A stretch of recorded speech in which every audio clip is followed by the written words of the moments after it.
Tala, balikan natin si Assistant Secretary Arnel de Mesa, tagapagsalita po ng Department of Agriculture hinggil po sa paghahanda po sa pagtama po ng bagyong Inday. Magandang umaga po, Asek. Magandang umaga, Daniel. Magandang umaga po sa lahat ng ating mga Asek, maraming salamat po sa pagpapaunlak sa amin dito sa 13 Morning sa IBC 13. Una po, sir, kamusta po ang paghahanda po ng Department of Agriculture sa posibleng epekto po ng bagyong Inday, lalong-lalo na po doon sa mga pananim ng ating mga kababayang magsasaka? Tama yun, Daniel. Yung ating mga regional field offices na posibleng maapektuhan itong Typhoon Inday ay nabigyan na ng instruction sa paggabay ng ating Pangulo at ng ating kalihim si Secretary Kiko sa pamamagitan ng close coordination sa ating mga Regional Disaster Risk Reduction and Management Council at sa kanilang mga local government units, yung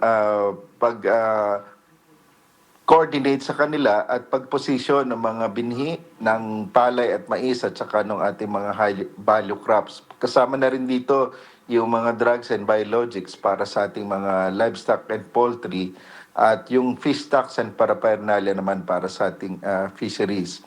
Naglaan na rin tayo ng pondo para doon sa ating indemnification under the Philippine Crop Insurance Corporation at saka sa ating Agricultural Credit Policy Council kung sakaling magkaroon tayo ng pangangailangan para sa survival and recovery loan packages. At panghuli, yung ating Quick Response Fund, 1 billion pesos yan, nakaantabay yan naman para sa recovery and rehabilitation kung sakaling magkakaroon tayo ng mga areas na lubang maapektuhan para makabangon muli sila.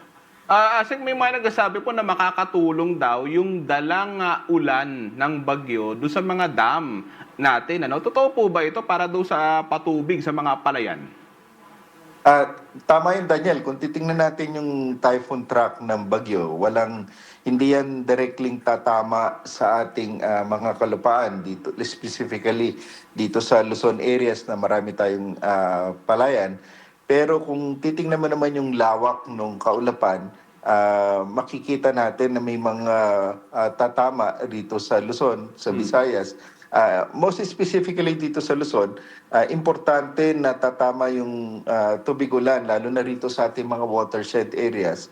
So malaking tulong ito at nakikita ito in general ng ating kagawaran na malaking benepisyo para sa ating mga watershed areas at tataas yung level ng tubig ng ating mga dams na kinakailangan natin lalo na kung meron tayong looming El Nino. Malaking tulong itong mga ganitong klaseng pag-ulan dahil sa bagyo.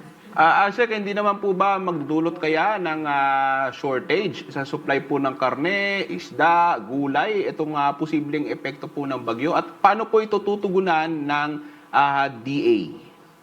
Wala naman tayong nakikitang kakulangan ng pagkain dahil sa bagyong Inday. Una-una, meron tayong sapat na volume ng bigas, ng mga gulay at saka mga karne. In fact, puno-puno yung ating mga cold storages ng mga karne, lalo na ng manok at saka ng baboy. Sa bigas naman ay maganda yung ating naging production. So meron tayong buffer stock. Plus yung level ng imports natin.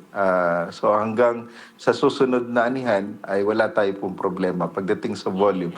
At yun nga po, normally pag ganito naman, maganda naman yung kumbaga stocks natin, so wala po tayo nakikitang problema. Sige sir, siguro pang huling mensahe na lang po sa ating mga kababayan, lalong-lalo na po sa mga kababayan po nating magsasaka. Muli ay naabisuhan natin yung ating mga kasama magsasaka at mangingisda na panatili pong makinig sa abiso ng ating mga lokal na pamahalaan at makipag-ugnayan po sa ating mga municipal agriculturists para po sa mga interventions na nakalaan po sa kanila pagdating po ng ready na po sila ulit na makapagtanong. Muli po, magandang umaga at maraming salamat po. Okay, maraming salamat po sa inyong oras. DA Assistant Secretary Arnel de Mesa. Hey,